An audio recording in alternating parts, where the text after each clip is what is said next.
the supermarket that only opens after midnight. Chapter 1, Aisle 12. I should probably start with a warning. If you've ever gone out late at night for something stupid, milk, cigarettes, snacks, whatever, and ended up in a store that felt too quiet for how bright it was, this might hit a little too close. If you haven't, good.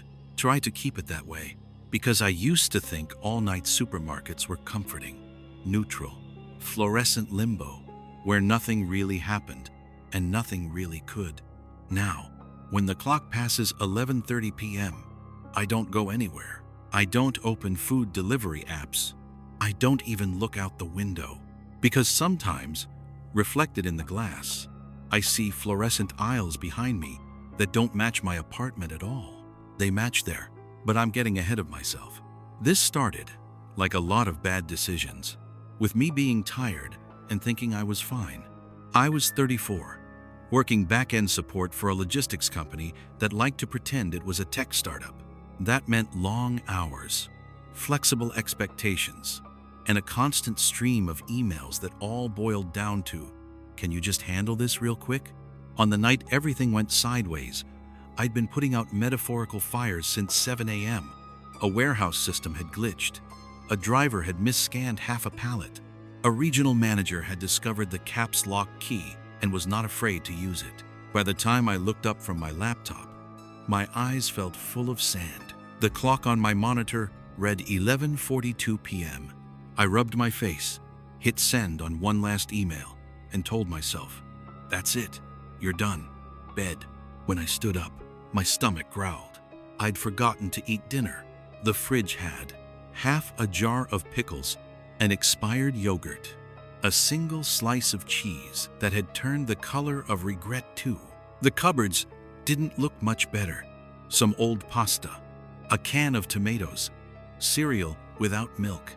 "Of course," I muttered. "Of course, normal people, at this point, would accept their fate and go to bed hungry. I am not, as it turns out, normal people." There's a 24-hour supermarket about 10 minutes from my apartment.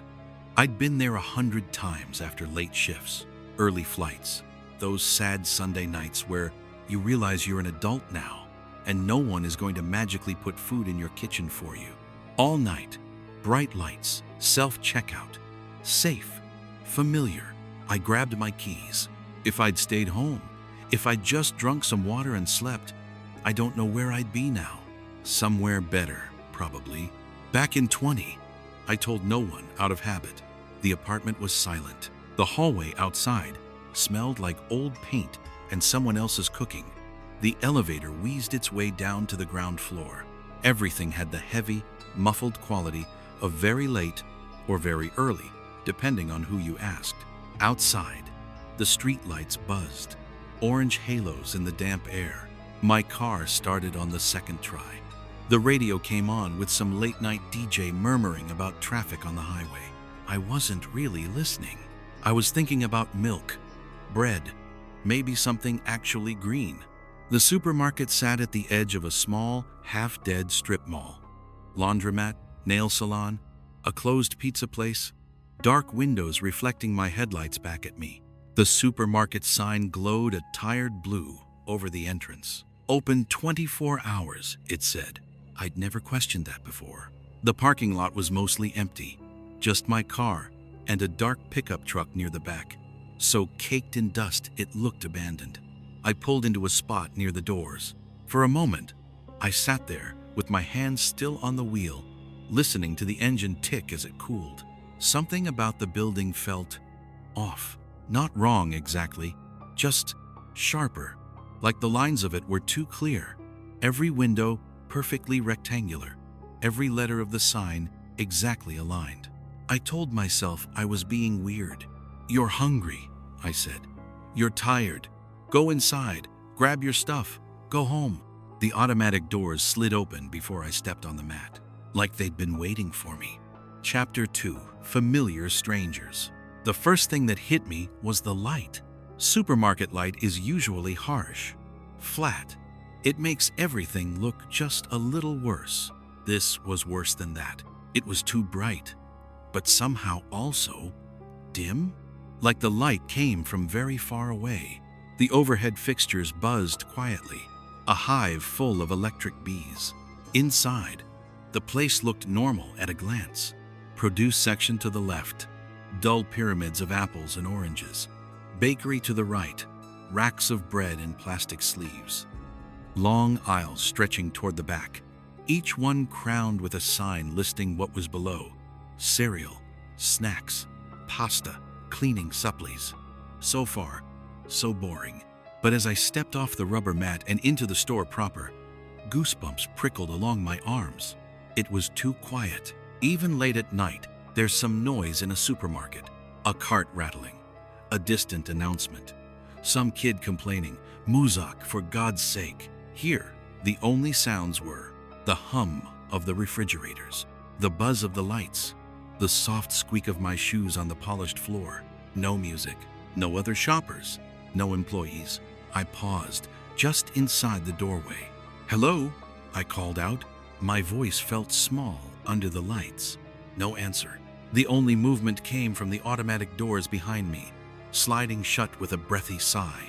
For a second, I seriously considered backing out, driving to the gas station instead, and making a meal out of whatever I could find there. Then a small, sensible part of my brain raised its hand. "You've been here dozens of times," it said. "It's just late. People are home. Staff are in the back. It's fine." My stomach growled again. Backing Team Sensible. "Yeah," I muttered. "Yeah, it's fine." I grabbed a basket. The handle felt a little too warm, like someone had just set it down. I started with the basics: bread, eggs, some pre-cut salad. The produce section smelled faintly wrong, like the idea of fruit rather than fruit itself. The apples all had stickers, but none of them had brand names. Just apple. The stickers said in plain block letters. I put 2 in the basket anyway. As I moved deeper into the aisles, that weird, familiar but off feeling got stronger. The packaging was almost right. The cereal boxes had colors where I expected them, mascots in the right places, but the names were just slightly wrong. Frosted corn shapes, honey oat clusters, bright loops. I picked up a box. No ingredients list, no company logo, no address in tiny print on the bottom, just a barcode and a tiny line that read, "For internal use only." A nervous laugh escaped me. "Must be some off-brand thing," I said. To who? No idea. I kept going. By the time I hit the middle aisles, I'd convinced myself I was being dramatic. I was tired, hungry, in a building that looked weird under 2 bright lights. That was all. Halfway down aisle 8, I heard a cart. That, more than anything else, calmed me. The steady rolling rattle of plastic wheels on polished tile. The small clink as something glass jostled in the basket. Someone else moving around, existing, being normal. I turned the corner, ready to give the universal late-night nod to a fellow insomniac shopper. The aisle was empty. The sound kept going. Wheel rattle, glass clink, the soft squeak of shoes. It came from the other end of the aisle. Then, not gradually, not fading away, it stopped, like someone had lifted the cart off the floor. The hair on the back of my neck stood up. "Hello?" I said again, quieter this time. No answer. I walked all the way to the end of the aisle and peered around the corner. All I saw were more aisles, more signs, more fluorescent light. I turned back toward my basket. Someone had put something in it. It hadn't been there a moment ago. I know that much. Nestled between my eggs and salad sat a can of soup. Plain white label, black text, tomato, no brand, no logo, just that. My heart did a slow, uneasy roll in my chest. I hadn't picked that up. I would have remembered. "Very funny," I said. "Too loud for the empty air." "Haha, you got me." Silence. No security camera hum. No distant laugh. No footsteps. Nothing. I put the can back on the shelf. As I set it down, a voice crackled overhead. "Attention shoppers." Relief surged through me. The PA system. Finally, a sign that actual employees existed. The voice continued. Please refrain from leaving unattended carts in the aisles. The tone wasn't quite right. Store announcements have a specific cadence, cheerful, bored, rushed, whatever.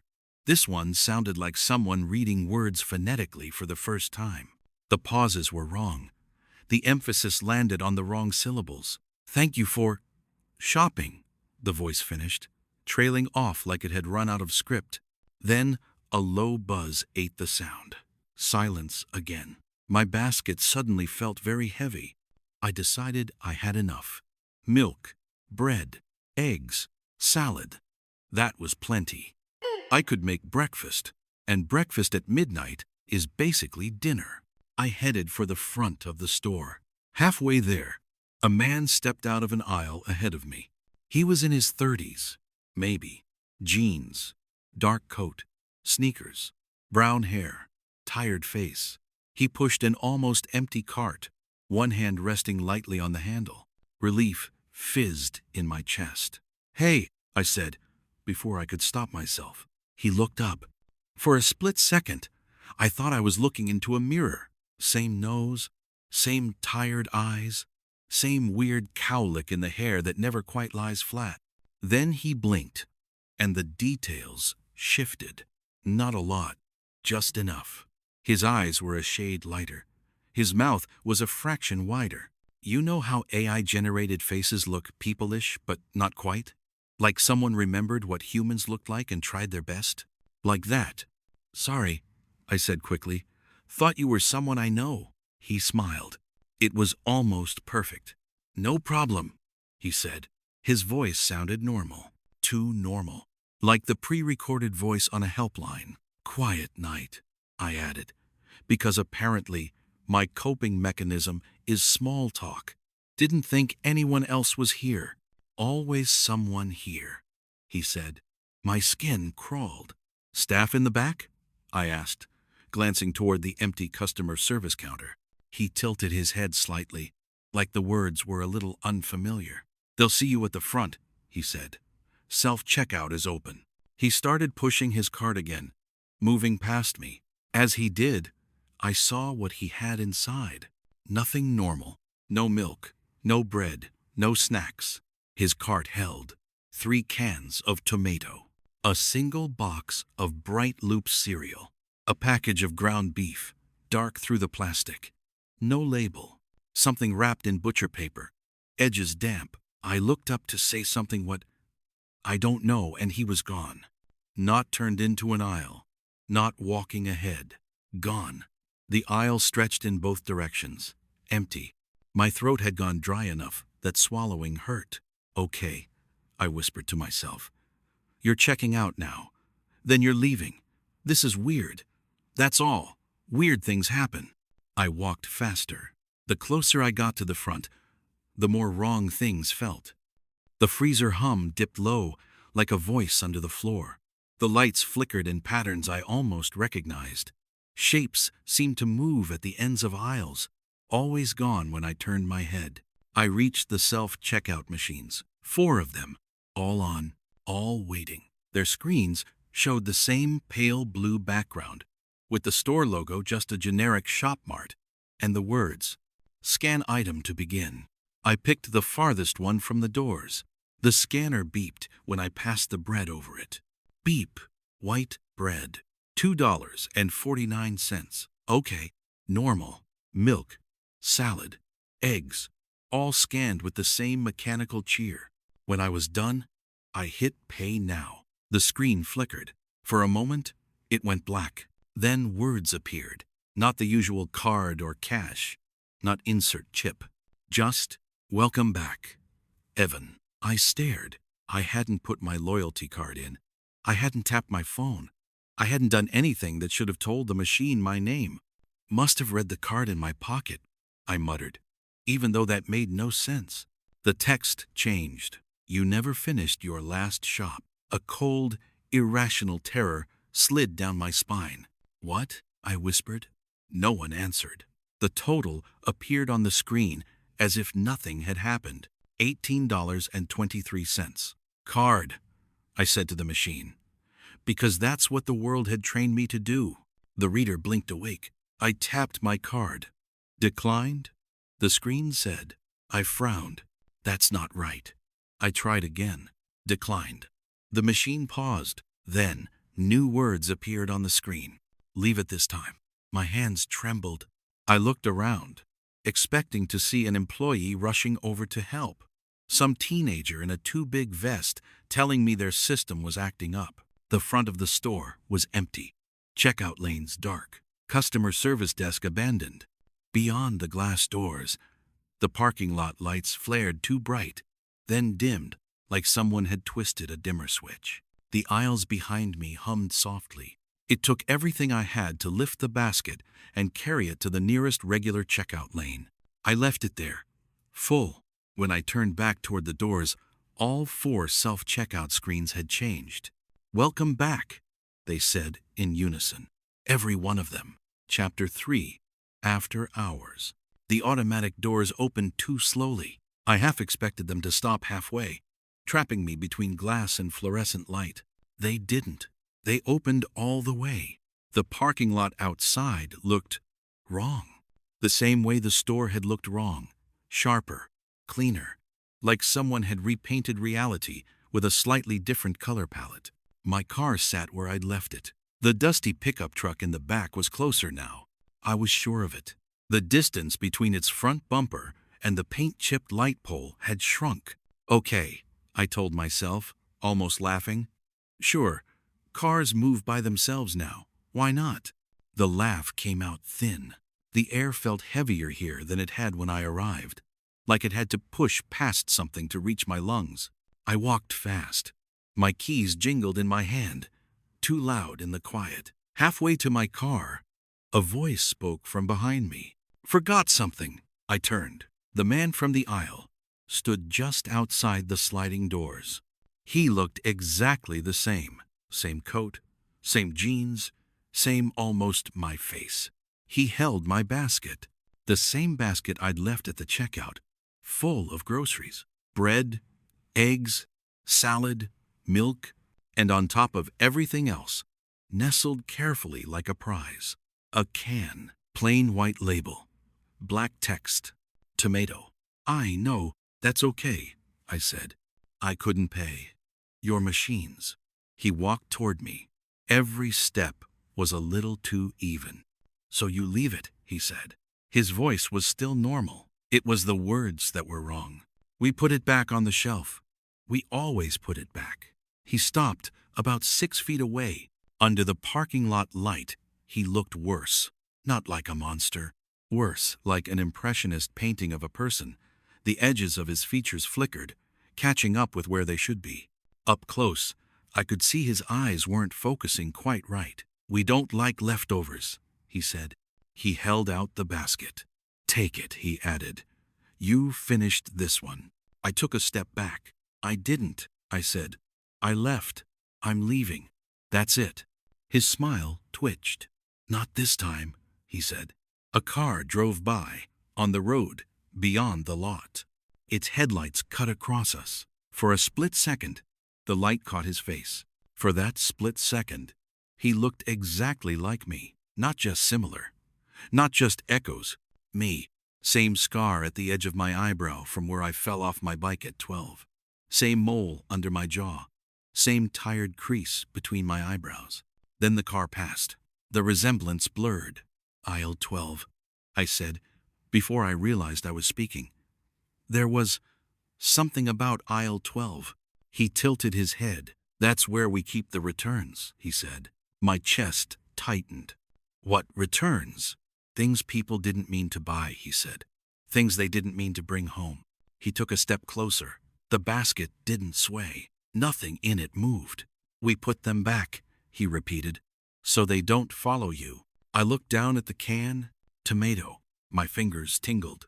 I didn't mean to take that, I said. You did, he said. You always do. Wind stirred trash at the edge of the lot. The supermarket sign flickered overhead. Open 24 hours stuttering in pale blue. I did the only thing that made sense to my lizard brain. I turned and ran. My keys dug into my palm as I sprinted the last 20 feet to my car. The unlock button beeped, the lights blinked, and I all but threw myself into the driver's seat. By the time I slammed the door and hit the lock, my breath was a ragged saw in my chest. The man hadn't followed. He stood at the edge of the painted parking bay, exactly where he'd stopped. The basket hung from his hand. From this distance, his face was an unreadable smudge under the lights. He lifted his free hand slowly. For a second, I thought he was going to wave. Instead, he pointed at me. No, not at me. At the rear seat, my skin crawled.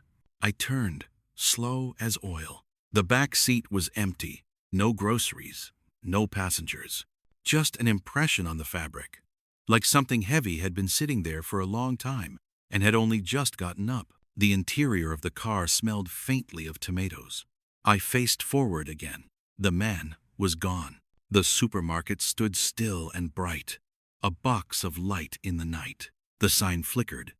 For a moment, a different set of words appeared beneath the store name, too fast to fully read. All sales are final. Then the lights steadied. I drove home. I didn't look in the rearview mirror once. Chapter 4. Aisle 12 follows you home. I didn't sleep. I tried.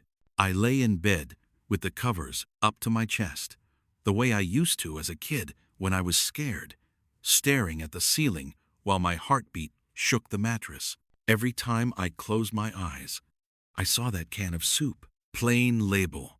Black letters. Tomato. At some point, exhaustion must have dragged me under. I dreamed of aisles. They went on forever, in every direction, shelves rising high enough to hide the ceiling. The products had no names, no brands, just blank colors and generic words. Bread, meat, sugar, cleaner. All of them lined up perfectly. Too perfectly. Edges matching as if the world had been gridded and filled. I walked and walked, but my basket never left my hands. Halfway down an aisle, another set of footsteps fell in beside mine. I didn't look at the person attached to them. I didn't have to. I knew it was me. We turned a corner together. A sign overhead read, Aisle 12 returns. The shelves here were mostly empty. Scattered items sat alone on the metal. A single shoe, a cracked smartphone, a pair of glasses with one lens missing, a jar of something dark, and at the very end of the aisle, lit by a spotlight that came from nowhere, a row of plain white cans. Their labels all read tomato. They weren't aligned like the other shelves. They were stacked in the shape of a person. Broad shoulders, tilted head, arms reaching out. As I watched, the can figure shivered. One can slid out of place and fell. It hit the floor with no sound at all. When it rolled to a stop against my shoe, the label had changed. Evan, it said. I woke up choking on air. The room was dark. My phone buzzed on the nightstand. Screen lighting up with a notification. I grabbed it like a lifeline. The lock screen showed the time, 3:12 a.m. Of course, one new notification. Grocery reminder, it said. You forgot your items. I don't have a grocery app. The notification vanished before I could tap it. The smell hit me then. Not strong, just a faint, metallic tang. Tomato and tin and something else. Something that made my mouth flood with saliva and my stomach twist. I got up. My legs felt like they belonged to someone else. The light in the hallway flickered once when I turned it on. The kitchen was empty.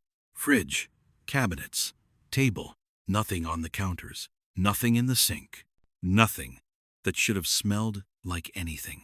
I stood there, heart rattling against my ribs, trying to convince myself I'd imagined it. When my foot rolled on something, I looked down. A can lay on its side, under the edge of the table. White label, black letters, tomato. My throat closed. I didn't own any canned tomato soup. I hadn't taken it home. I hadn't. I crouched down slowly. My fingers hovered over the metal. Don't touch it, some part of me whispered. The rest of me drowned that voice out with, this is just a can. Pick it up. Throw it away. Get a grip. I picked it up. It was warm, not room temperature. Warm, like it had been handled recently. The label felt wrong, too smooth, like there were more layers of paper under the top one. I carried it to the trash can, lifted the lid, and dropped it in. The metal made no sound. I took a step back. The smell of tomato got stronger. I opened the trash can again. Empty. No can. Just the normal trash. I'd forgotten to take out coffee grounds, some paper, an eggshell. The smell faded. My heart hammered against my ribs so hard, my vision blurred. I shut the trash can lid carefully. I went back to bed and lay awake until dawn. I called in sick the next day. Stomach thing, I told my boss over the phone. Probably a bug. That wasn't a lie, exactly. Something had gotten into me, even if it wasn't viral. All day, I moved through my apartment like I was in someone else's dream. Little things were off. The cereal box on the counter didn't have a brand name anymore. Just cereal, in big, black letters. The laundry detergent bottle had lost its logo, leaving a blank blue shape that said detergent. My own handwriting on a sticky note looked slightly wrong, like I'd written it with someone else's hand. Around noon, the doorbell rang. I froze. No one rings my bell without texting first. I checked my phone. No messages. The bell rang again. 3 short chimes, polite and insistent. My heart tried to climb into my throat. It was daylight. Sunny, in fact. The street outside my blinds glowed harmlessly. Normal people answer their doors in the daytime. I am not, as we've established, normal people. I went to the door anyway. "Who is it?" I called. No answer. I looked through the peephole. The fisheye lens showed me the hallway outside, the cheap carpet, the neighbor's door across the way, empty. Just as I started to relax, something moved at the very top edge of the circle. Not a person, not exactly. More like a smear of color sliding down the wall, as if someone were pressing themselves flat just out of view. I stepped back fast enough to stumble. The bell didn't ring again. Instead, my phone buzzed. "New message," the screen said. "Unknown number." The text read, "We have your order." My mouth went dry. Before I could react, another message arrived. "Left at door." I waited. Nothing moved. No shadow under the frame. No footsteps. No elevator. Eventually, curiosity and dread formed an unholy alliance. I cracked the door. A plastic grocery bag sat neatly on the doormat. White. Crinkly. No store logo. Just a bag. Printed in plain letters across the side. The handles were knotted together. Something inside shifted slightly. Metal against plastic. I didn't bring it inside. I don't know if that matters. I carried the bag down 3 flights of stairs and dumped it, still tied, into the outside trash bin behind the building. As I let go, the bag felt warm through the plastic, like a small, contained animal. The smell of tomatoes followed me back up to my apartment. It didn't fade for a long time. Chapter 5. Open 24 hours. You can get used to anything if it happens slowly enough, even being haunted by somewhere that technically doesn't exist. For a while, I managed to pretend I didn't go out after 10 p.m. I avoided that particular strip mall. I ordered groceries online during the day and checked every label like it might bite. Most of it looked normal. For a while, but little things slipped through. A can here, a box there. Products with labels that were a little too plain, fonts a little too sharp. I threw them out. Sometimes they stayed gone. Sometimes they didn't. More than once, I found an item I knew I'd tossed showing up somewhere else on the counter, by the sink, in the back of a cabinet I hadn't opened in weeks. Each time, the label looked less like something from a real manufacturer and more like something from there. Less color, less branding, more generic noun. At night, I started hearing sounds through the vents. Not voice, not exactly. More like announcements heard in another room. Tension choppers. Special on aisle. Glitched. Distant. Vowels stretched in the wrong places. The worst nights were when my own name slipped through, chopped and flattened by static. I moved apartments. That bought me time, but not peace. The new place had different vents, different pipes, different angles for sound to travel. They carried the same whispers. I stopped drinking coffee after 6. I stopped working late. I stopped letting myself get so tired that the world blurred at the edges. But the supermarket isn't about tiredness. Not really. It's about repetition, patterns, habits. Your brain loves routines. So does it. About 6 months after that first night, I traveled for work again. I didn't want to. I argued. I suggested video calls, remote support, anything. My boss insisted. It's just one training, he said. Day trip. You'll be back before midnight. The universe heard that and laughed. The flight was delayed. Of course. The meeting ran over. Of course. A storm rolled in. Of course. By the time I got back to my own city's airport, it was 11:28 p.m. I could feel the time like a physical thing on my skin. Don't go, some primal part of me whispered. Sleep at the airport, on a bench, in a bathroom stall, anywhere but out there. But I'd already made it this far. Home was 20 minutes away. I took a taxi. The driver was talkative in the way late-night drivers sometimes are half awake, half running on instinct. I responded in monosyllables, eyes on the clock, on the dash. 11:37, 11:42, 11:49. We turned off the highway. The city slid past in wet streaks of light. I recognized the streets. I did not recognize where we were going. Hey, I said, leaning forward. This isn't the way to my place. He frowned at the GPS mounted on the dash. Just following the route, he said. Roadwork on your usual turnoff. This way's faster. I looked at his screen. The map showed my neighborhood, the usual streets, but the blue navigation line bent in a way I'd never seen. A tiny detour, just a block or two. At the edge of the screen, in tiny text, a new icon had popped up. Shop Mart, it said. Open 24 hours. My stomach turned. Actually, I said, voice too bright. I just remembered I promised a friend I'd meet them. Can you drop me on the next corner? He shrugged. No problem. We pulled up by an intersection I'd never noticed before. On the far side of the street, across from a shuttered pharmacy and a dark cafe, a small parking lot yawned like an empty mouth. At the back of the lot, lit by a single swaying lamp, a supermarket, rectangular, bright, automatic doors already open. The sign above them glowed a tired blue. Open 24 hours, it said. The logo was generic. I recognized it anyway. A piece of me that had never left that first too bright night stood up and took notice. Here we are, the driver said. I paid. My hands shook. I didn't look directly at the store.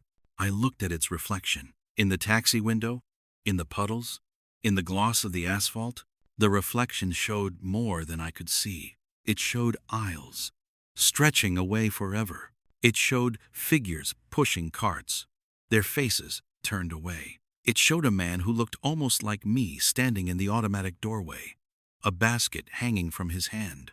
The taxi pulled away. The driver didn't comment on the store. Maybe he didn't see it. Maybe he saw something else. Maybe he saw nothing at all. I didn't go in. I walked in the opposite direction, heart hammering, phone clenched in my fist like it could save me. Behind me, the fluorescent hum got louder, then dimmer, like someone adjusting the volume. A voice crackled through the night air. Not loud, not aimed at me. Just present. Attention shoppers, it said softly. The vowels landed in all the wrong places. Please, complete your purchases. I walked faster. The words followed me, slipping under traffic noise, curling around footsteps. Please, do not leave items behind. At the next corner, I turned. The store shouldn't have been visible from there. It was. A block away, now, smaller. Still lit, still open. A low buzzing processed through the air. Thank you for Coming back, I didn't run. Running felt like an acknowledgement. I walked every step, an argument with my own instincts. At my building, the lobby lights flickered once. The elevator wheezed its way up. My hands shook as I jammed the key into my apartment door. Inside, everything was where I'd left it.